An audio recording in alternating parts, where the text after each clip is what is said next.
Welcome to the Leaders Way podcast.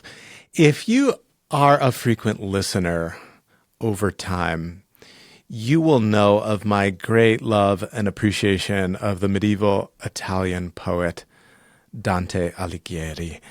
I thought at one point in history I would pursue a PhD in Dante studies. It didn't happen for me, although there's still time.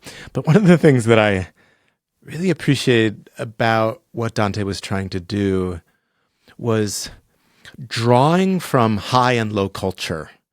That Dante was drawing upon the great Western classical intellectual tradition, but then he was also drawing on the pop culture of his day, and that it all could be of service, that it was all worthy of being integrated into, poetics of the highest magnitude, right? That there was no disqualification, that everything could be revelatory, and that everything would be used. It's something that I often hear myself saying when I'm working with folks in spiritual direction, right? God uses everything.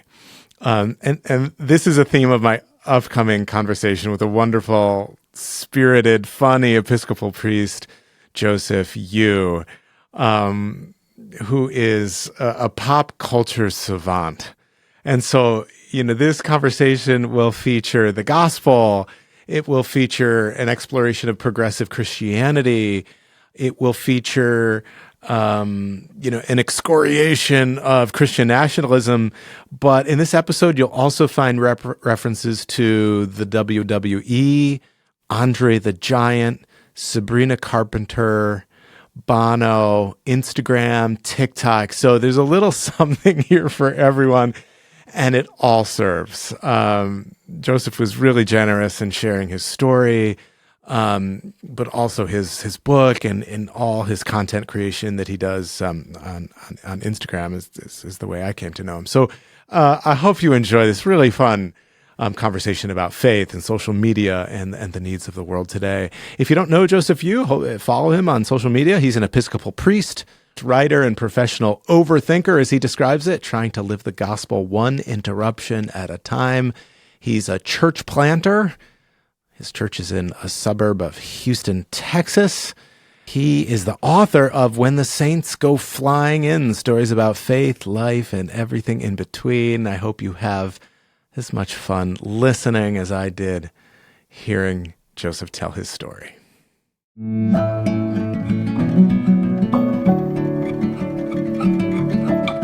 Welcome to the Leaders Way podcast, a show for people who are not ready to give up on the world.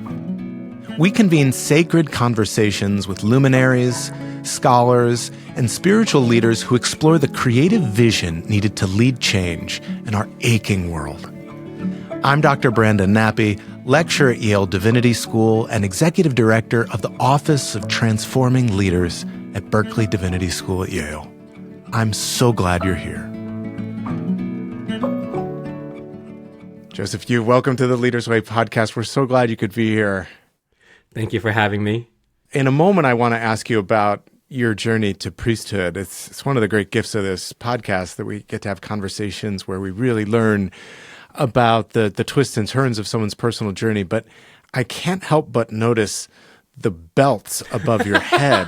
For those of you listening and not watching on YouTube, there are what looks like sort of Hulk Hogan WWE or F. Yeah. So the one right here is the previous WWE championship, and that's the one on the my left is the one that Andre the Giant had.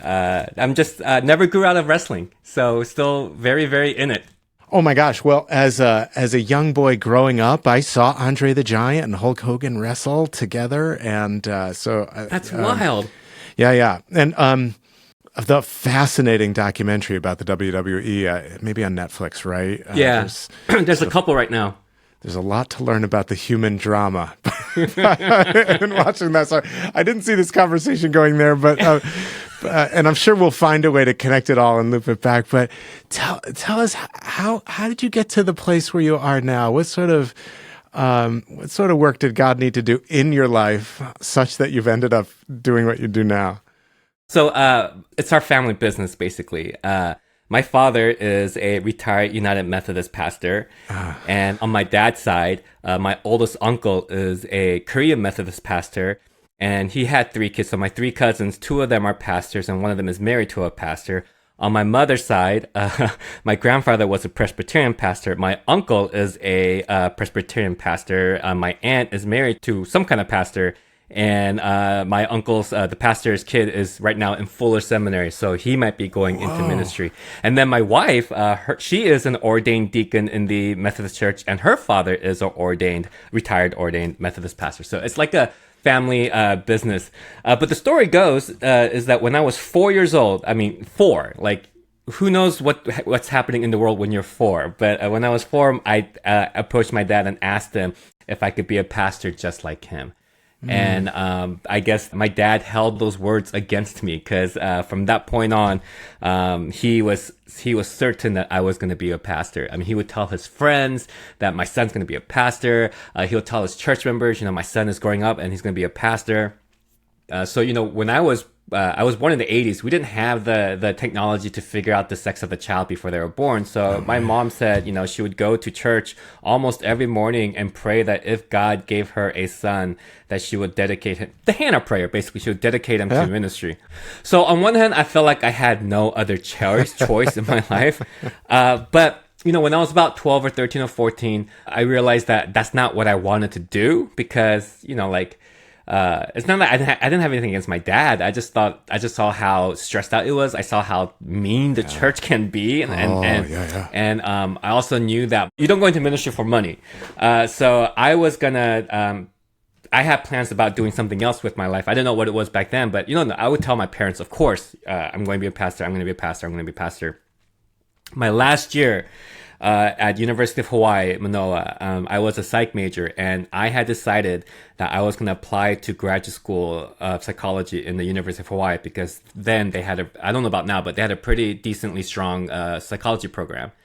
And my plan was I was going to apply, and if and when I got accepted, I was going to sit my parents down and say, hey, I'm going to do this first. I'm not saying no to ministry, but I want to pursue this. But before I even got a chance to do that, it was November of 2003. My dad told me that there's a conference. The United Methodist Church often holds a biannual a conference every 2 years called Exploration. And it was meant for kids from 15 to 25 interested in the call of ministry. So this 3-day weekend is geared toward people who are called into or who think that they're called into ministry. It happened to be on the weekend of my 23rd birthday. And I told my dad, I'm not going to go. It's my birthday. And he's like, oh, happy birthday. You're going. And the funny thing is I tell all of my immigrant and non-white friends this story. And they're like, oh, yeah, you couldn't go. But whenever I tell my white friends the story, they're like, you're going to be 23. Why couldn't you say no? I was like, no is not an option. I'm turning 45 this month. And my parents just found out about this big tattoo. And I hid it for a year because I'm still scared of them. So there was no choice. I had to go. And when I got there, just a light bulb went off, or everything just started to fall into place, and I knew without a shadow of a doubt that seminary was my next call. I didn't know if ministry was my next call. Yeah. And so for the next 3 years in seminary, I had to go through, is this my calling or is this my dad's calling? Whose calling is this and whatnot? But I finally, we went through seminary, we graduated. And I realized that this was indeed my calling and my faith because my theology and my wife's theology is completely different from both of our families' theology. We are the outliers of theologians in our family because we're the ones that are the most progressive. And so I went through the process with the United Methodist Church because I was born, raised, baptized in the Methodist Church. I got ordained. There's 2 levels, in 2008, I was ordained as a provisional, and then 2012 was when I was full on an elder in the Methodist Church. And then we moved to Texas, ran into a conservative bishop, and the bishop was fixing to send me. And for those of you who may not be familiar, the Methodist polity, the Methodist system, you're sent. by the bishop. You're You don't get to sent. choose where to go. The bishop sends you to within the geographical, within the diocese or conference or whatever you want to call it, the geographical area. And he was fixing to send me to a place where it would have been detrimental, not just to me, but to my family's development. My son is on the autism spectrum, and we're going to be sent to not quite a rural place, but somewhere in East Texas where it was hybrid between like suburbs and rural. And that was, and on top of that, Houston is one of the most diverse cities in the United States, but where I was being sent to had 0.1% Asian population. And I was like, I'm not going to do that. I spent most of my life being the only one of my kind. I was like, I don't want to do that anymore. So I said no, and you're not really supposed to say no to the bishop. And I was already on the bishop's bad list for various reasons, and it just blew everything up. And I had three choices. That the first one was either accept this calling and go, two, take leave of absence and then reapply for full membership the following year, or three, leave the conference to go to a different conference. And I wasn't going to go to that church. The second choice, I was worried that if I took a year off and then came back into the system, that the bishop would send me somewhere even more rural. Like I'm not saying that he would, but I'm saying that there's a possibility, and I don't want to risk that. So I was trying to move back to California, and all the doors were closing, and I was, feeling it. And then finally, a friend I had met randomly, I knew he worked for the Episcopal Diocese of Texas, but I didn't know what his role was. And one day I called him. I was like, "Hey, Jason, I need a vent. Will you get coffee with me?" And Jason met me for coffee. He sat me down. He'd even say hello. He says, "Let's just cut to the chase. I have a job for you. What would you think about planting a church in the city that you're in? The only caveat is you'd have to do it as an Episcopalian." And I was like, "No, I'm good." It's like I spent all of my life in the Methodist Church. I know the ins and out of the denomination. I know the ins and out of the institution. I know where we lack. And so I didn't want to learn a whole new polity and learn a whole new like mess and whatnot. And so at first I was reluctant, and I said no. I said, let me think about it. But once that seed was planted, I couldn't stop thinking about it, right? Right. And then finally, I was on the edge, and Jason sent me a video of then presiding Bishop Michael Curry, and he tells a story about his parents experiencing communion for the first time. His father was he talks about two African couples. I ruined the story. If you ever watch the story, he doesn't say that his parents, but an African American couple went to a church. The man was a Baptist, the woman was Episcopalian, and this was during the 60s. And when it came time to receive communion, the man looked at how the priest was going to treat his wife, because his wife is black and it was a white church. And, back then you couldn't share a cup. And the priest did not hesitate to offer the cup to the woman. And from that point on, that man said he was going to become a Episcopalian. And then we found out that was his parents. That I was walking and watching that video at like 11 o'clock at night, and it just moved me so much. I stopped and I started crying. I was like, oh my gosh. I always had a deep appreciation for the sacraments, especially for communion, but it took it to a deeper level with that story. And I was like, okay, that's it. That's the answer I was looking for. And that's when I decided to turn in my credentials as a Methodist church and apply for priesthood in the Episcopal Church. I went through 2 ordination processes. And in August of 2021, I was officially a priest, ordained as a priest of the Episcopal Church. So that's a bigger than a nutshell sum of where we got here, how we got here. Thank you for taking us through the twists and turns and the small blowups. And of course, Bishop Curry, a dear friend of Berkeley's, graduate of Berkeley's. So anytime he figures in a story, we get really excited around here. I have a few questions that are stirring within me as I listen to your story. One is you named... Let's go. You named progressive Christianity, and of course the Episcopal Church, can be purple in many places, but is for many a kind of home where they found a more generous, more flexible, more inclusive expression of Christianity.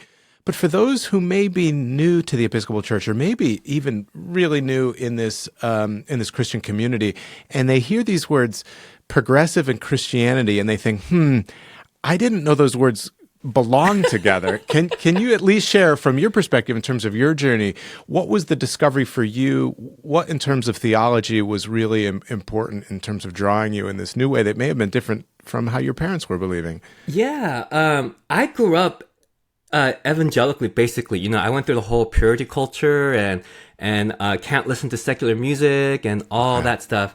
And funny thing was, it was never done by my parents. It was always done by the youth pastors that my dad hired. But also, like we're immigrants and traditional immigrants, and like sex was never talked about at home. The only time we talked about sex was to tell us not to do it, or they'll bring in that story like David and Bathsheba and see what happens when you that kind of stuff. So I grew up very traditional and conservative, and I still remember this. I was 23. I had an interview with Garrett Evangelical Seminary, and I was in Hawaii, so I was kind of sheltered. Not only was I was sheltered by geography as well. Oh, right. And one of the interview questions for scholarship was talking about progressive and conservative Christianity. That's the first time I ever heard those two words ever. So I'm like stressing out, saying, isn't just following Jesus enough? And I still cringe at my answer. But it was in that context that I went to Wesley Theological Seminary in DC. And I only went there because I got a full ride. So I just want to point out that I entered our marriage with no student debt. It was a progressive seminary, and there were gay students. And that really messed me up. And on the first day of seminary, the very first day, Dr. Bruce Hopkins didn't even introduce himself. Hebrew Bible, he says, this is Hebrew Bible 101, and I gotta tell you, if you believe that a full-grown man was swallowed by a fish and spat out 3 days later, you're gonna have a hard time in this class in the next 3 years, because that story is an allegory. It is a metaphor. And that was my introduction to day one. And I'm like, oh my God, grenade what? Thrown right into the middle of it. Yeah. It's not a real story. And so I'm already, the word that we have now is deconstructing, but in 2003, that wasn't there. I'm just hurting. I'm like, what is going on? And I try to avoid all the gay students because like, I didn't know how to deal with it. I don't know how to, like, in my mind, I'm thinking, why are they here and wasting money? Because, don't they read the Bible? That kind of thing, right? Yeah. But here's the thing, seminary, especially Wesley Seminary, was really, really small. The kids that entered in 2003, we were the first experiment of recruiting students right out of college, so undergrad. So there were about 15 of us who were under the age of 30. So much so that that the school wasn't prepared for young students. Is they closed the cafeteria at 5:30. So like after 5:30, we can't eat. So like we're scrounging around. American University is the campus that we shared on, and every quarter, American University would do a 25-cent chicken McNugget special.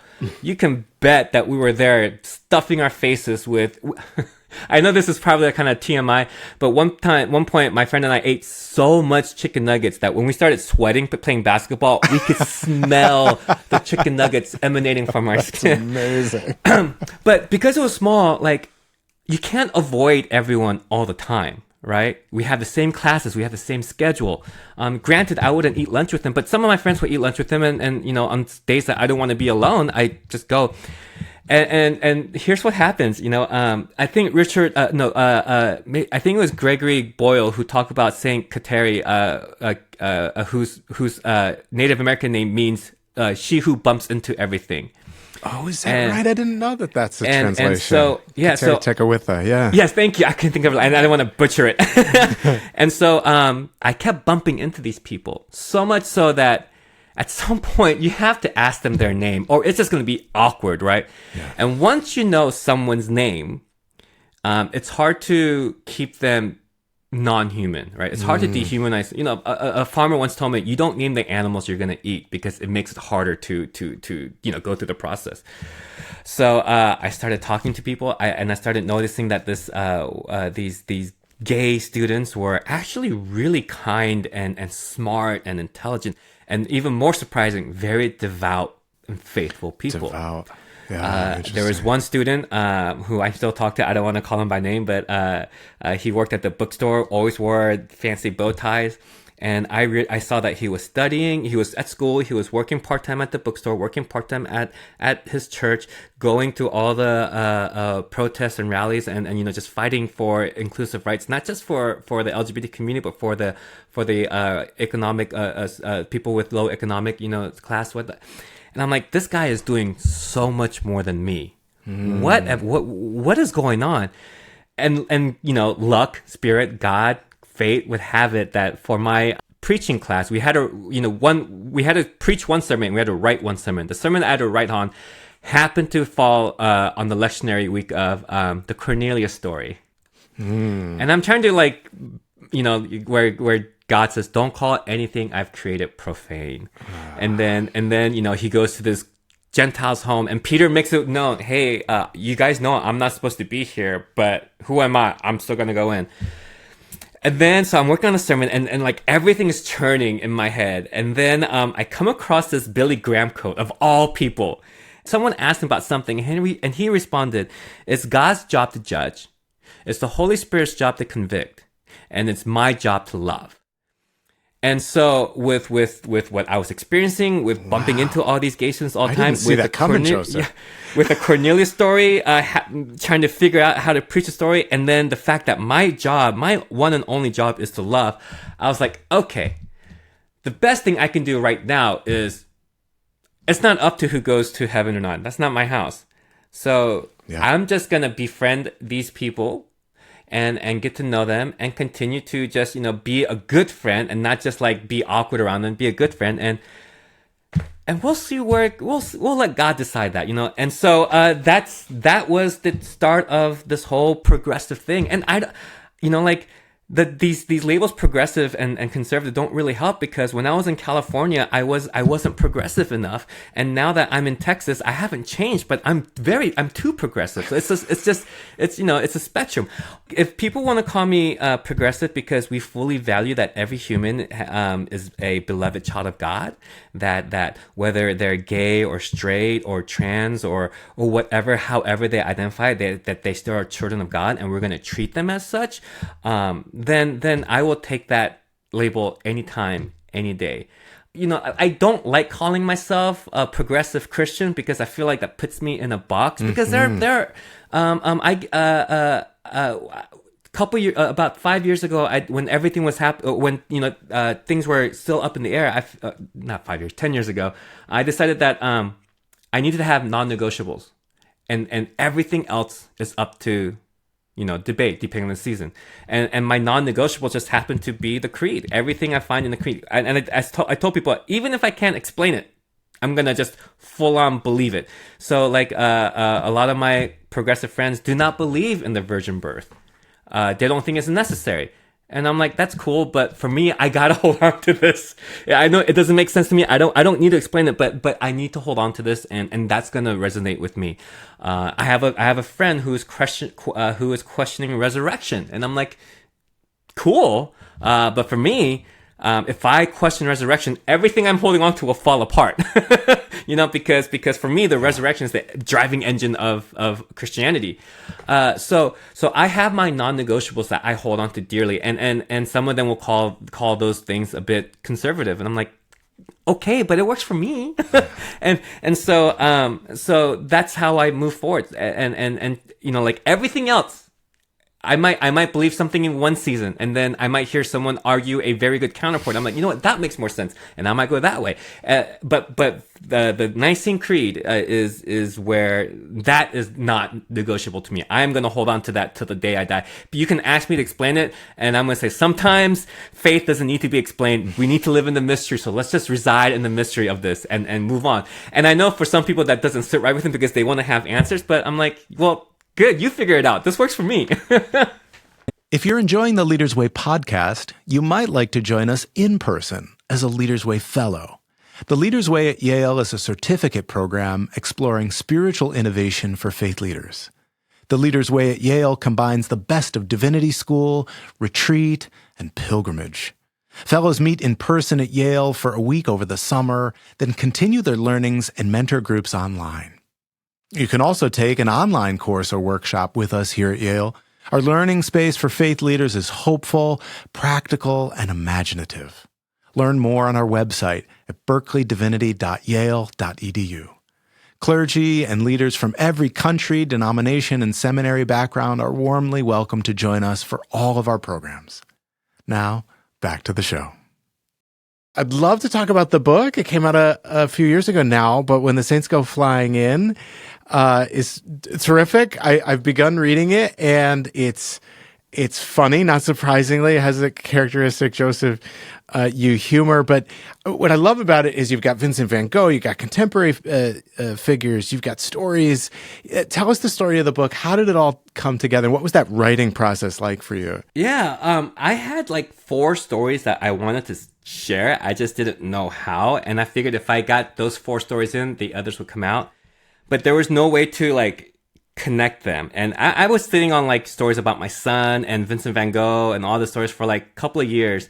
And it wasn't until I became an Episcopalian, I went to my first clergy conference, and we were sitting around a table. And since I was new, they were getting to, we're getting to know each other. And then one of the priests asked me, "Who's your favorite saint?" And I looked at him, I was like, "Is that a thing?" And then the whole table, they're like, yeah. So every single one on the table told me their favorite saint, and I was like, oh. And because again, from the context I grew up, Catholicism was a sin, right? Yeah, right.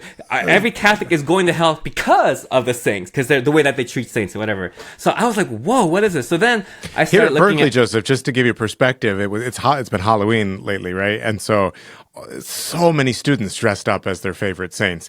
And there was one group of folks, I think there were like 5 students, and they all dressed up. Your evangelical roots are gonna shake when you hear this, but they dressed up as Marian apparitions. One was Our Lady of Lourdes, the other was Our Lady of Guadalupe. We had Fatima. It was fantastic. That's hilarious. So I was like, well, I need to find a favorite saint so that I could answer this question. And so I started looking at some saints, and I was like, wait a minute. I found the Saint Catherine of Bologna, or Siena, yeah, or Siena, how she was really into the arts, and I was like, wait a minute, I can use this story to tell the Vincent van Gogh story that I've been sitting on, and then I was like, okay, so what can I use? And that's how it started. And in doing so, I picked about 9 saints that I kind of resonated with. But more 9 saints who I could use their story to tell the story I really wanted to tell. Couple that together, and no one wanted to buy it, so I went the self-publishing / indie publishing company route. And this was a passion project, and I just wanted to want to know what it was like to write an entire book, and it wasn't as romantic as I thought it was. You get when I had the 4 or 5 chapters I had in mind, that was great, because you're writing and writing, and those come out, and then you have to fill out 5 more chapters, and you have nothing, and so like it's this cursor just blinking at you, taunting you, saying, well, you got to think of something. You got to meet with your publisher in a week, and you got your editor in a week, and you got to give them something. And also, I thought that maybe if I bought like St. Francis wine while I was writing about St. Francis, that would help. But no, drinking wine and writing does not help. It doesn't. I woke up the next morning and I was like, what did I write? And it was delete everything. Oh my gosh. Well, is there a favorite story from the book, or one of your favorites that comes to mind that you want to share to give folks a flavor of kind of the storytelling? The last chapter is about my son, who's a saint to me. He's autistic, and he was in a special ed class. This was when he was in 5th grade, and there was one particular student who was very grabsy when she got excited or angry or any kind of emotion. She would just grab and scratch, not intentionally. And a couple of times, Nathaniel, my son, would come home with scratch marks on his arm. And of course, we're like, we understand the situation, but it doesn't make us feel good. So my wife and I, like, okay, we're both Asian.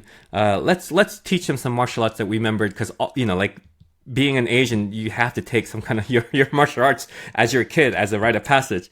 So, we're just teaching Nathaniel, just like, if this girl comes at you this way, just do this or do that, or, like wax on, and kind of like really like digging into our pop culture stuff too. And so we modeled it to him. So my wife was, the student, and I was going to be him. And it's like, this is what happens. You just gently push the hand that way. And then, okay, and this is your turn, Nathaniel. What would you do if this girl is coming after you? And he goes, I'd give her a hug because I love her. Oh. And both my wife and I are looking at each other, and it's just such a like, here's 2 ordained clergy trying to teach our son self-defense or whatever, and our son's response was, no, I love her, I'm gonna hug her. And I was like, that's what makes him a saint.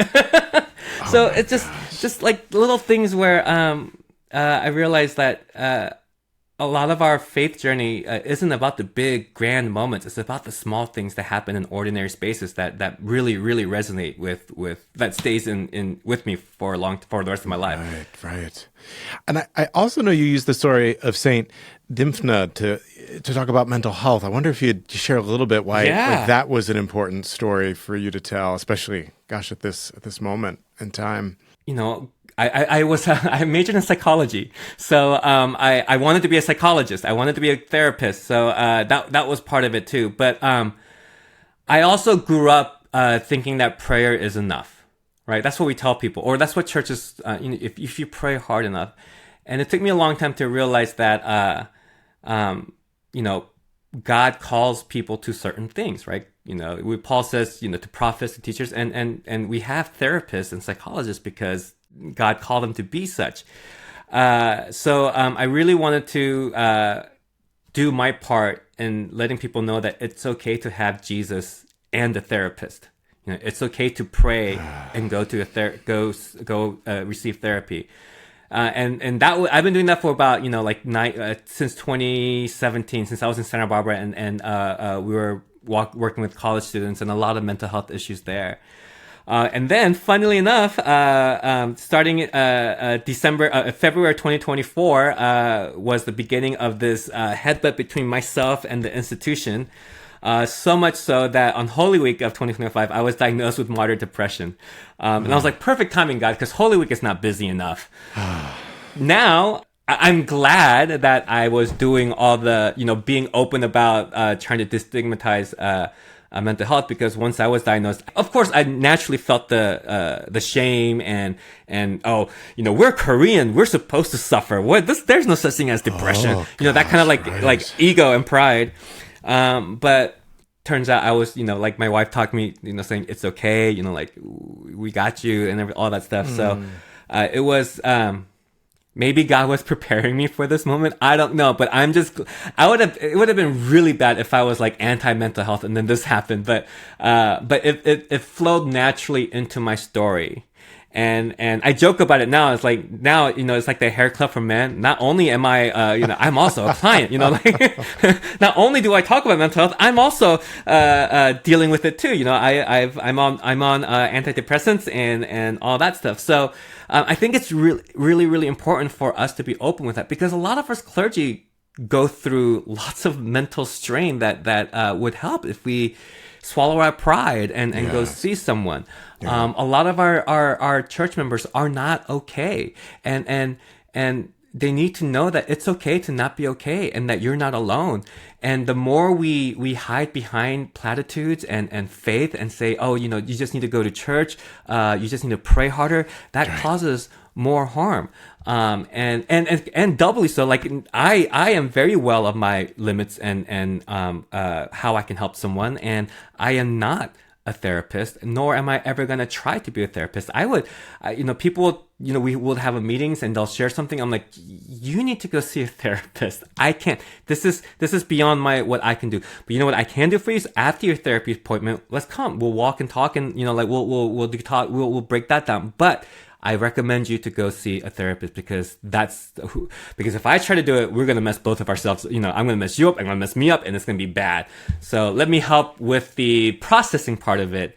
But with the heavy lifting, you need to go see someone. And so, like pastors need to do that more, because we are not trained, counselors. I took, my seminary required 2 classes of pastoral counseling.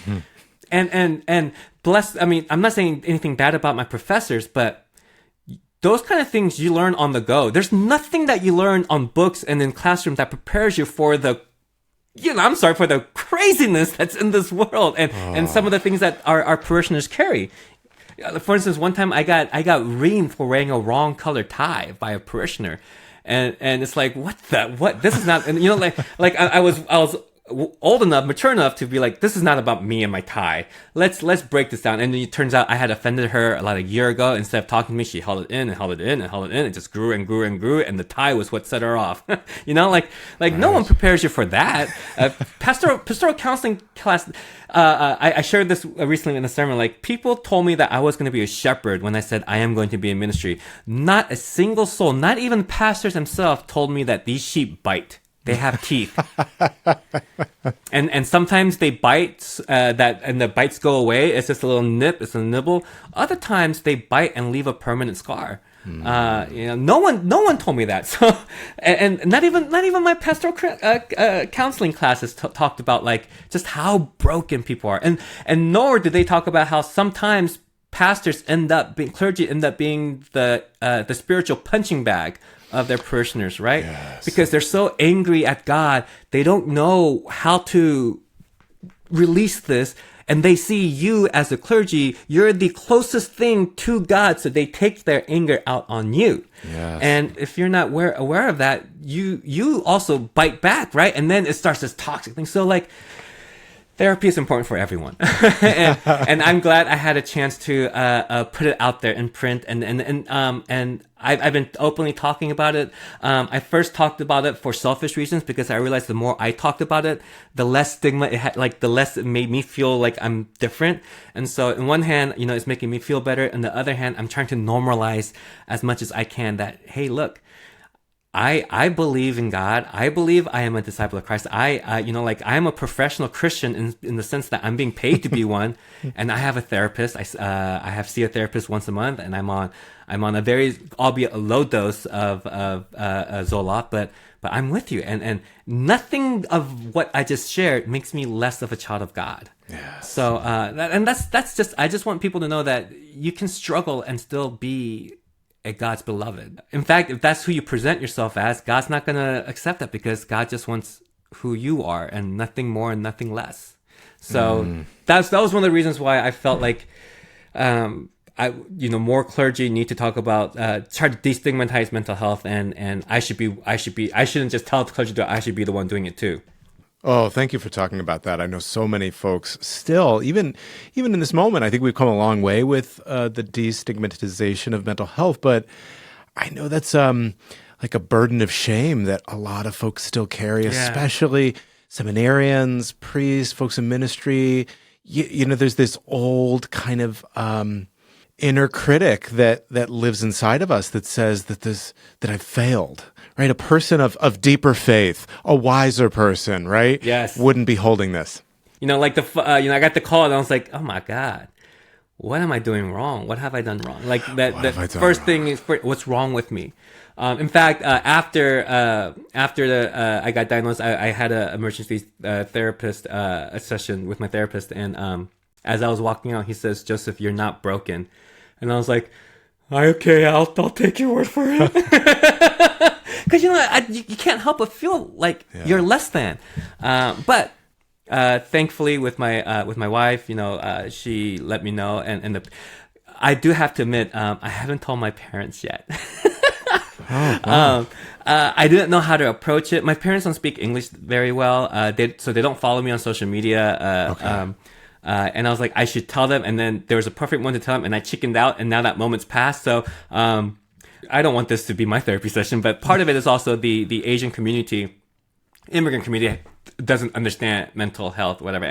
And so part of it, I don't want my parents to ask silly questions that I don't want to deal with. And two, I think the bigger thing is I don't want to burden them with this knowledge, because I'm okay. I'm okay now. So that moment has never come up. So my parents don't know.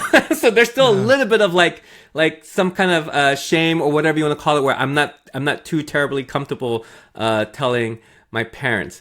But in 2025, it is still very, very prevalent. I think someone sent me a video of a pastor saying that you just need to pray more. I'm like, right. Yes, but prayer requires action. Like when you apply for a job, you don't just pray for a job, you pray and go apply for jobs. When you pray for healing, you also pray and go to your doctor meetings. And when you pray for your mental health, but also go see professionals to help you with your mental health challenges, because that's what God called them to be. Well, and I think you bring up a good point too about, never sharing about your depression probably isn't so healthy. Always sharing about your depression isn't healthy either. So I think there's some discernment, that absolutely. all of us can use around, like, who can hold this, and is this telling? Is this sharing for me? Is it for them? What does this serve? And there's no formula. There's no one right answer. So that's a good reminder. One of the things that I'm curious about, if we could change gears a little bit, because it's really unique to your ministry, again, as I look at, Andre the Giant's wrestling belt behind you, the references to pop culture. I think that was first what caught me on social media. I was like, who is this dude? Oh, he's a priest. Oh, he is like so conversant in pop culture. I'm loving this, right? And it's part of what makes your voice so unique. And I suspect it's just totally natural and authentic for you, right? Tell us about this. I actually told the story in the book. I called my mom when Princess Diana passed away, because I was so shocked, and it was on all the channels. So I called my mom at church. This is like 1990. Yeah, so I was 13 or 14. I was a teenager. Yeah, Mother Teresa died the same week, right? Yeah, and we didn't have a cell phone, so I know my mom was at church. So I interrupted her at church, so that's a big no-no. And I was like, my Princess Diana died. And she's like, Joseph, worry about the stuff that, don't worry about that kind of stuff. And I was like, oh, okay. Turns out, that was her fault. I became obsessed with pop culture. I think if I pinpoint it, it's from that point on where I started being obsessed. And so much so, like, pop culture, sports culture, I think I know more about, I think I can recite some random facts more than I can name the 12 disciples. I know I can name you the starting 11 of the 1994 defense of San Francisco 49ers, but I cannot tell you all 66 books of the Bible. So, oh my gosh. But I'm just, I like it too much. I love celebrity gossip. I used to watch all the E! News and Entertainment Tonight and all that stuff. And it's just, I love TV shows. I love everything that my parents had, really, really wanted to beat out of me, both figuratively and literally. Like Love Island style? Not so much anymore. We used to watch Vanderpump Rules, Real Housewife, sure. But we got rid of cable. Once we cut the cord, it was kind of hard to keep up. But the one thing I do keep up with is my reality show is WWE wrestling. But also, it turns out that it helps me stay, quote unquote, relevant. And part of it was also, I was a youth pastor for over 10 years. And in order to get to just understand what the kids are going through, I read the whole Twilight trilogy because my junior high girls were talking about it. And I fully believe in what Rob Bell once said in his big, everything is spiritual, that everything is spiritual. There's no, I grew up, trying to separate the secular world and the spiritual world. Like my youth pastor would say, oh, if you listen to U2, you should listen to Jars of Clay. And I'm like, no, because Jars of Clay is not U2. I'm listening to U2 because it's U2, not Jars of Clay. And I realized, it's also kind of arrogant, because we're saying that God can't reside in this area, right? It's secular, so God's not here, God's only here. And it's like, no, we have that beautiful psalm, where can I go to flee from your presence? God is everywhere, so everything is spiritual. And I feel like you can use anything that to tie it into to faith. One of the most recent videos I did was my son was flipping through YouTube because he can't watch anything for more than 30 seconds.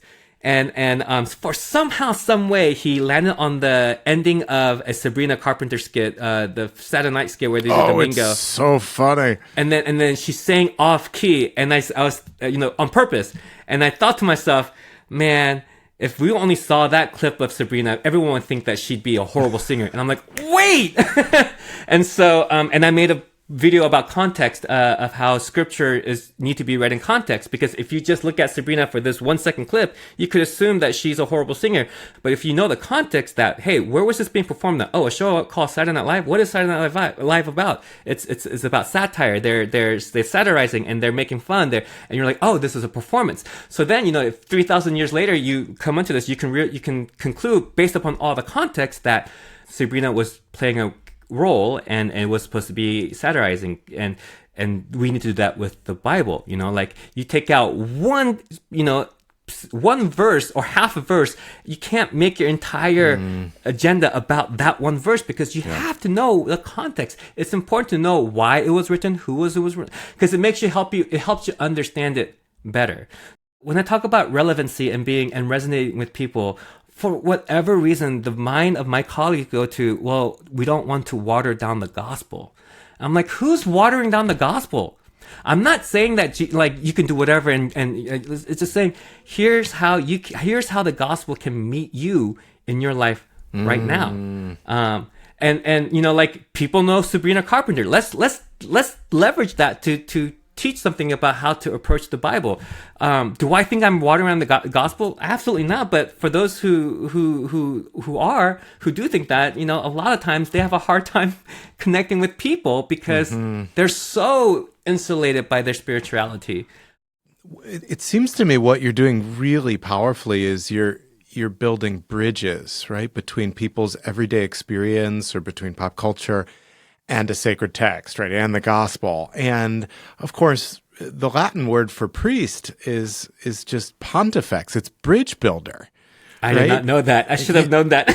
Yeah, right. So of course, what we're doing here in ministry is we're building bridges. And of course, at the end of the day, really, there's no separation, right? There's just the world, and the gospel falls in the middle of it, and God loves the world, and our ministry is, to continue that love.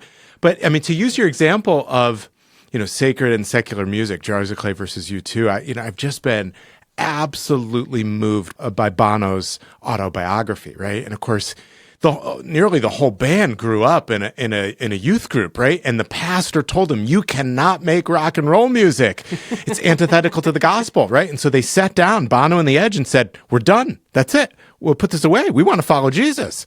And they had already signed their music contract, right? And so they're like, we're stuck. Well, we'll make this one record, and then we'll go back to following Jesus. And then, of course, what they discovered is, along with success and fame and the rest of it, they're reaching more people they could ever have reached. They built the bridge, right? Yeah. So I love the bridge building that you're doing. And this might be very generalizing, and if you probe it, it might fall apart. But I think what's the opposite of the gospel is fear and certainty. I when we're so adamant about it being a certain way, I think that's more the opposite of the gospel than trying to find Jesus in a rock and roll genre or whatever, So, but it works for me. And I also very well aware that some people feel really, really uncomfortable when you bring in. I got a couple of emails saying, "Oh, did you have to use Sabrina Carpenter? She's so overly sexualized." And I was like, "Well, that sounds like more of a you problem than me." So, but it's just, it's just finding what works for you and moving forward the way that God has created you. Yeah. I wonder, before we go, if you talk a little bit about your ministry and social media. It's how most folks know you. Can you talk about that journey? What was it like to start out? What's the process of creation like for you? Take us behind the scenes a little bit. Yeah. I still don't know how this all happened. I got on TikTok because during the pandemic, because all the kids at my former church and all the people under 20 were talking about it. And I was like, what is this TikTok? I downloaded it, made an account, and then 6 videos in, I got hooked. It's so addictive. And then I was in one of my scrolling sessions, I ran across a video from a pastor who was talking about, and I actually got to meet him. We're friends now. Pastor from Oklahoma, Jeremy Coleman. And I saw his video and I was like, wait a minute. you can do that here. So I started trying to make my own video just to see what it's like. I think one of the first video I ever posted was when I was longboarding through the sidewalk near my church and having a selfie stick, and then I remember this incident I had at Specs years ago. Specs is a national liquor wine store. Okay. And there was a miscommunication of sorts, but I decided to kind of make it funnier and told the story that I walked in with my collar on, and the cash register said, "Oh, we don't usually see your kind here." And immediately I thought she was talking about my ethnicity, and I was getting really upset. And I realized I was wearing a collar, and she meant we don't really get. And that was my first viral video. And then from then on, I was like, okay, let's just continue to talk about the way that I want to talk about the Bible.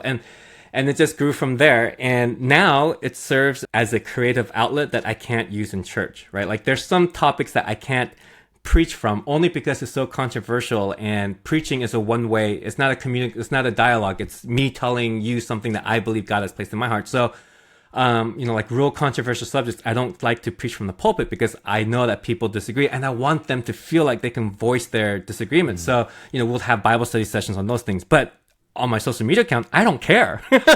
I'll just say whatever I want. I could delete all so it now has served as an outlet of creativity that I can't use in church, and it's a hobby. And once it feels like a job, I'm gonna stop. But for now, it's basically I have some of what I've written. Sunday morning is just a quick like a 90-second version of my entire sermon, and then I try to post 2 more times throughout the week, and it's whatever seems I have scripts that and my biggest recommendation is to use the teleprompter app that goes on the screen. That's people ask, do I have the whole thing memorized? I'm reading right off the screen. I have a bunch of scripts that are in reserve just in case I'm out of ideas and feel like I need to post something. And sometimes like the Sabrina Carpenter thing where one thing hits and I'm like, oh wait, I need to write this down before it goes away. But the big boom in Instagram happened this year, and finally after 4 years being on social media, people are slowly finding my church, and they're slowly coming in because people think that once you get viral, whatever, people come in. No, it took 4 years for people to come in. Now we have a steady of like one new person on average a Sunday, and that's because they found me and they were in town, or and out of all those people that visit, maybe less than 10 have stayed. So, we're not doing a good job of retaining. But it's just, it serves as a way to be creative, talk about things I want to talk about, reach certain people. And I never would have imagined that I would have gotten this notoriety as I've done, as I've got. I still don't understand it. My wife doesn't understand it. And I'm like, why me? But I'm glad that it happened to me in my 40s, rather than if this was in my 20s where I was very egotistical and I wanted to save the world and I wanted to change the world. I wanted the bishops to pick me to speak at the big conferences because I had the answers. Had this happened to me during then, I'm done. I'm no longer useful to God. But I'm turning 45. I feel silly trying to chase algorithms. So I stopped doing that. I just post whatever I feel like, whatever I want, whatever feels authentic to me, and the biggest joy I get about as big as my platform has gotten is that my friends receive DMs from people that don't know me about my videos, and they text me like, I'm seeing your face without my consent, and that's my favorite part, that people are sending them videos, and I'm like, do you tell them that you know me? Just tell them that I'm a jerk in real life, and they're like, I try to, but they're like, there's no way you can be. And so but I'm also a type of person that is waiting for the other shoe to drop. I know this isn't going to be forever. I know that one day I'm going to say something that's going to be controversial and whatever. And so I'm not making anything of it. I'm just enjoying the ride. And once it stops giving me joy,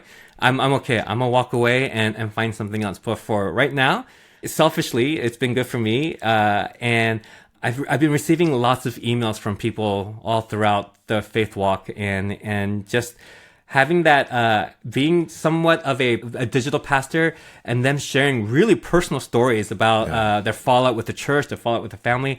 I feel very honored and blessed that they see me as a person that can share that type of story. And now this past month, I just hit a limit where, like now I'm receiving too many of those emails. And I'm like, okay, how do I navigate this? Because some of them are really, really like, I don't want to leave them unread because some of them are so deep. So, if you do send me an email, I will get back to you eventually. Just please be patient. But, it has helped me have a more reach.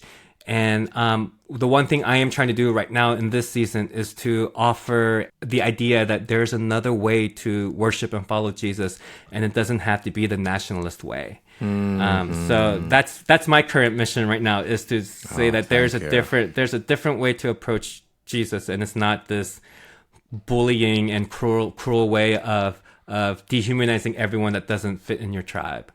Well, if there's one thing, we'll give you the last word. If there's one thing that you'd like people to take away from your social media account, what's the message at the center that you hope they hear?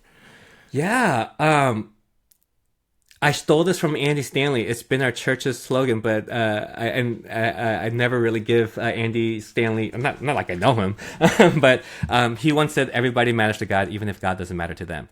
And the one thing I want people to walk away with: you matter to God, even if God doesn't matter to you. Well, thank you so much for your ministry in real life, online. Of course, it's all real life, and we're just so, we're so moved by your innovative way of bringing the gospel into this space. So thank you. Would you bless us and the listeners in the podcast, and we will bid farewell through your blessing.